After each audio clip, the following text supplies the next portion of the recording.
മക്കളെ, ഞാനാ പറയുന്നേ, നിങ്ങള് ഒന്നും കൊണ്ട് പേടിക്കണ്ട. നിങ്ങളെല്ലാ പ്രശ്നവും ഈ മൊട്ടയമ്മ നോക്കിക്കോളാം. നിങ്ങളിപ്പോ ധൈര്യമായിട്ട് സ്കൂളിലേക്ക് ചെല്ലേ. താങ്ക് യു മൊട്ടയമ്മ. നിങ്ങൾ മാത്രമേ ഇപ്പൊ ഞങ്ങളെ സഹായിക്കാനുള്ളൂ. എന്തായാലും നിങ്ങൾ വേണം ഞങ്ങളെ ആ പ്രേതങ്ങൾ എടുത്തുനിന്ന് ഞങ്ങളെയും ഞങ്ങളുടെ കുടുംബത്തിനെ രക്ഷിക്കാൻ. അതന്നെ മൊട്ടയമ്മ, നിങ്ങൾ ഈ ചെയ്യണ ഉപകാരം ഞങ്ങൾ ഒരിക്കലും മറക്കത്തില്ല. എങ്ങനെങ്കിലും ഞങ്ങൾ കുടുംബത്തിനൊന്ന് രക്ഷിച്ചു തരണം. നാം ഇരിക്കെ ഭയം എതിർത്ത്. എന്തായാലും നിങ്ങൾ സ്കൂളിൽ പോയിട്ട് വാ. നിങ്ങൾ വരുന്നവരെ ഞാൻ നിങ്ങളെയും കാത്ത് ഇവിടെ ഉണ്ടാവും. ഉറപ്പല്ലേ മൊട്ടയമ്മ? നിങ്ങൾ കൈവിടരുതേ. ധൈര്യമായിട്ട് ചെല്ലു മക്കളെ. ഞാൻ പറഞ്ഞല്ലോ, നിങ്ങളെ കൂടെ ഞാനുണ്ട്. നിങ്ങൾ ഒന്നിനും പേടിക്കണ്ട. ചെല്ല് മൊട്ടയമ്മ. വൈകുന്നേരം നിങ്ങൾ ഇവിടെ തന്നെ ഉണ്ടാവത്തില്ലേ? അതൊക്കെ ഞാൻ ഇവിടെ തന്നെ ഉണ്ടാവും. നിങ്ങൾ ചെല്ലേ. താങ്ക് യു മൊട്ടയമ്മ. എന്നാ സ്കൂൾ വിട്ടിട്ട് കാണാട്ടോ. പിന്നെ എന്നെ ഇവിടെ കണ്ട കാര്യോ നമ്മൾ തമ്മിൽ സംസാരിച്ച കാര്യോ പുറത്തൊരു കുട്ടികൾ അറിയണ്ട. അതെന്താ മൊട്ടയമ്മ?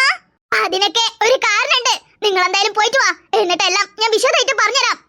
ചെല്ലേ. ഓക്കെ ചേച്ചി, വാടി. നടക്ക്.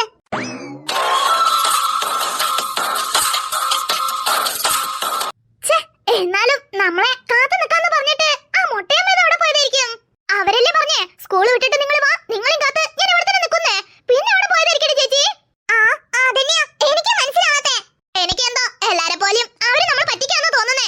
അതുകൊണ്ടായിരിക്കണം. അല്ലാന്നുണ്ടെങ്കിൽ അയാൾ ഒരു ഗോസ്റ്റ് ആയിരിക്കണം. എല്ലാരും നമ്മൾ കാണുന്നവരൊക്കെ ഗോസ്റ്റ് അല്ലയോ? അപ്പൊ പിന്നെ ഇതില് അത്ഭുതപ്പെടാനൊന്നുമില്ല. അവരെന്തേലും ഒരു ഗോസ്റ്റ് തന്നെ ആയിരിക്കും. എന്നാ എനിക്കെന്തോ അങ്ങനെ തോന്നുന്നില്ല. അവര് നമ്മളെ ശരിക്കും ഹെൽപ്പ് ചെയ്യാൻ വന്ന പോലെ തോന്നുന്നേ. ഹെൽപ്പ് ചെയ്യാൻ വന്നവരാണെങ്കിൽ അവിടെ നിൽക്കണ്ടേ? നമ്മൾ സ്കൂൾ വിട്ടിട്ട് വന്നാ അവിടെ തന്നെ ഉണ്ടാവുമെന്ന് പറഞ്ഞിട്ട് നമ്മൾ വന്നപ്പോ അവരെ കണ്ടില്ലല്ലോ. നമ്മൾ എത്ര നേരം അവരെ വീട്ടിൽ അവിടെ നിന്നു.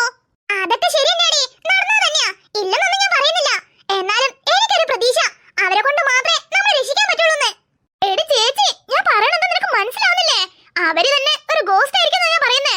അപ്പൊ പിന്നെ അവരെടുത്തുനിന്ന് നമുക്ക് എന്ത് ഹെൽപ്പ് കിട്ടാനാ? എടി അവര് ഗോസ്റ്റ് ഒന്നല്ല. എനിക്ക് കണ്ടിട്ട് അങ്ങനൊന്നും തോന്നിയിട്ടില്ല. എനിക്കെന്തോ അവര് നമ്മളെ ഹെൽപ്പ് ചെയ്യണമെന്നുള്ള മൈൻഡിലായിരിക്കും. പക്ഷേ എന്തെങ്കിലും സിറ്റുവേഷൻ കാരണം അവിടുന്ന് പോകേണ്ടി വന്നിട്ടുണ്ടാവും. അതുകൊണ്ടായിരിക്കും. എന്തായാലും നാളെ സ്കൂൾ ഉണ്ടല്ലോ. നാളെ പോകുമ്പോ നമുക്ക് ആ വഴിക്ക് അവരുണ്ടോന്ന് നോക്കാം. ഇല്ലാന്നുണ്ടെങ്കിൽ അവരെവിടെങ്കിലും കണ്ടിട്ടുണ്ടോന്ന് ആരോടെങ്കിലും ചോദിച്ച് അന്വേഷിച്ച് നോക്കാന്നേ. ബെസ്റ്റ്. ഈ നാട്ടില് ഫുള്ള് പ്രേതങ്ങളാ. ആ പ്രേതങ്ങളോടാണ് പോയിട്ട് ഒരു പ്രേതത്തിനെ പറ്റി ചോദിക്കുന്നേ. ഓ, നീ ഇപ്പൊ തൽക്കാലം ഒന്ന് ആലോചിച്ച് കൂട്ടാൻ നിൽക്കണ്ട. ദയവായിട്ട് അവരെ നമ്മളെ കൺമുന്നിൽ എത്തിച്ചില്ലേ, അതേപോലെ തന്നെ അവരെ കാണുന്ന വിധി ഉണ്ടെങ്കിൽ, അവരെ കൈകൊണ്ട് നമ്മളെ രക്ഷിക്കുന്ന വിധി ഉണ്ടെങ്കിൽ അവരെന്തായാലും നമ്മൾ കാണുകയും ചെയ്യും. ചേച്ചിന്റെ സിനിമ ഡയലോഗൊക്കെ കൊള്ളാം. എന്തായാലും ഈ പ്രശ്നത്തിൽ നിന്ന് നമ്മളെ കൊണ്ട് തന്നെ എന്തായാലും രക്ഷപ്പെടാൻ പറ്റത്തില്ല. ആരെങ്കിലും വന്നേ പറ്റൂ. ഇന്നലെ ചേച്ചി കണ്ടതല്ലേ അമ്മ പറഞ്ഞതൊക്കെ?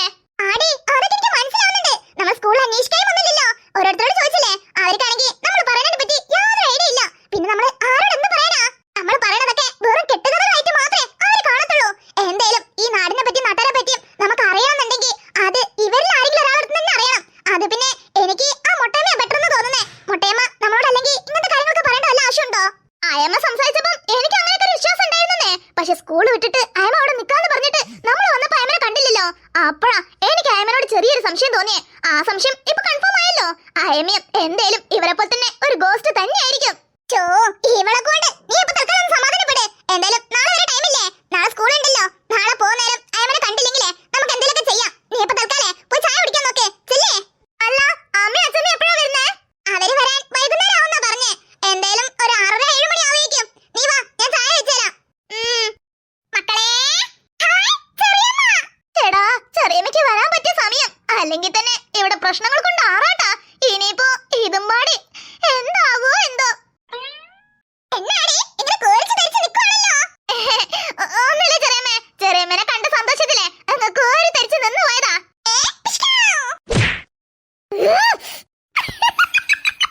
ഇനി നിന്റെ കാര്യം കേട്ടാ പോകാം. ഇക്കടി കുട്ടി പിശാചേ, നിക്ക്. ഏതെങ്കിലും ഗോസ്റ്റിനെ കാണട്ടെ. ഗോസ്റ്റിനോടെ നിന്നെ പിടിച്ചിട്ട് പോകാൻ പറയുന്നുണ്ട്. നോക്കിക്കോ.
എന്താ മക്കളെ അത് കുറഞ്ഞു പോയോ? ആന്റിക്കെല്ലാം അറിയാം. എന്നിരുന്നാലും ആന്റിന്റെ സാഹചര്യം പറഞ്ഞില്ലേ, അതാലോചിച്ച് മക്കൾ വിഷമിക്കൊന്നും വേണ്ട. ഈ 3 മാസം കഴിഞ്ഞ് ആന്റി പോയി കഴിഞ്ഞാലേ അടുത്ത 3 മാസം 1 മാസത്തെ ഗ്യാപ്പ് ഇട്ടിട്ട് വൈകാതെ തന്നെ വരാം. മക്കൾ അതിനെക്കുറിച്ച് ആലോചിച്ച് ടെൻഷൻ ആവണ്ടട്ടാ. എന്നാലേ ആന്റി പോയിട്ട് ഒന്ന് തല കഴിക്കട്ടെ. ട്രാവൽ ചെയ്ത് വന്ന് ക്ഷീണം കൊണ്ടേ ആന്റിക്കൊന്നും നിൽക്കാൻ പറ്റുന്നില്ല. തലങ്ങ് കിറുകിറാന്ന് കറങ്ങുവാ. ഞാനൊന്ന് ഉറങ്ങി എണീക്കുമ്പോഴത്തേക്കും എന്റെ അക്ക വരുമല്ലോ. അക്ക വന്നതിന് ശേഷം എന്നെ എണീപ്പിക്കട്ടാ. എണീപ്പിക്കാം ആന്റി. ആന്റി പോയി കിടന്നോ. ഓ, ഉള്ള പ്രശ്നം പോരാഞ്ഞിട്ടാ ബേബി ആന്റിന്റെ വരവ്. ഇനിയിപ്പോ ബേബി ആന്റിന്റെ കാരണം